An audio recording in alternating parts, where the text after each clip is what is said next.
Bonjour à tous, Dimitri du blog cryptoparadise.consulting. Aujourd'hui le thème abordé sera paradis fiscaux, enfers fiscaux. Alors je m'explique.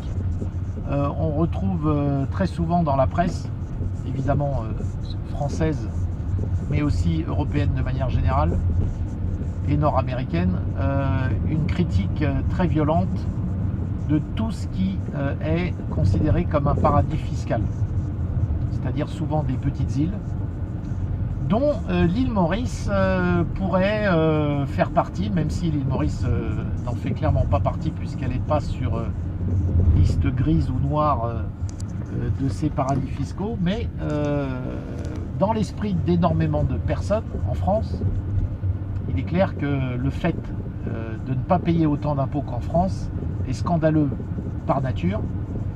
Et la France, en fait, c'est le standard absolu de tout ce qui doit se faire en matière fiscale. Et le niveau d'impôt en France est un niveau d'impôt qui est, je dirais, standard et normal. Et ceux qui cherchent à y échapper sont des enfoirés. Voilà. En gros, voilà le résumé, voilà comment le problème est posé. Alors, comme vous vous en doutez, moi je m'oppose fortement à cette vision des choses, puisque moi j'ai plutôt une vision totalement inverse, qui est de dire que les paradis fiscaux veulent dire, à partir du moment où on emploie ce terme-là, veulent dire qu'il y a bien en face des enfers fiscaux. C'est plutôt ça la vérité, c'est que la France est devenue pour beaucoup de personnes un enfer fiscal, et donc ces personnes-là cherchent à y échapper. Alors c'est vrai qu'à l'île Maurice on retrouve beaucoup de gens dans cette situation, et dans les discussions la thématique revient très souvent.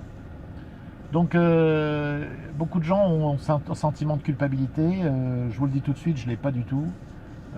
Tout simplement parce que je considère que la norme et le standard n'est pas du tout de vivre dans un enfer fiscal, mais les gens devraient être libres de faire ce qu'ils souhaitent de leur argent qu'ils gagnent, et surtout de le donner à qui bon leur semble, selon leur propre volonté. Alors bien entendu, tout le monde doit contribuer à une part importante de ce qui s'adresse à toute la collectivité, mais qui doit être réduit à son strict minimum. Bon, quand je dis strict minimum, il s'agit de bien comprendre de quoi il s'agit.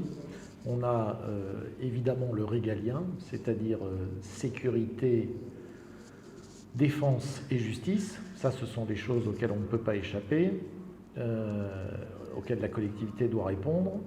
Alors à cela, est-ce qu'on peut se mettre d'accord pour rajouter peut-être d'autres choses ? Donc ça, c'est une partie du problème. Et évidemment, le deuxième aspect, c'est à quelle hauteur doivent contribuer les gens de manière forcée. De manière forcée et juste. C'est-à-dire, qu'est-ce qui est équitable dans la contribution de chacun dans ce budget commun. Donc je résume. D'abord, se mettre bien d'accord sur ce qui doit être dans le pot commun, c'est-à-dire ce à quoi doivent contribuer les gens de manière non volontaire, où la force publique peut être utilisée. Et ensuite, de quelle façon chacun doit contribuer. Qu'est-ce qui est juste et équitable?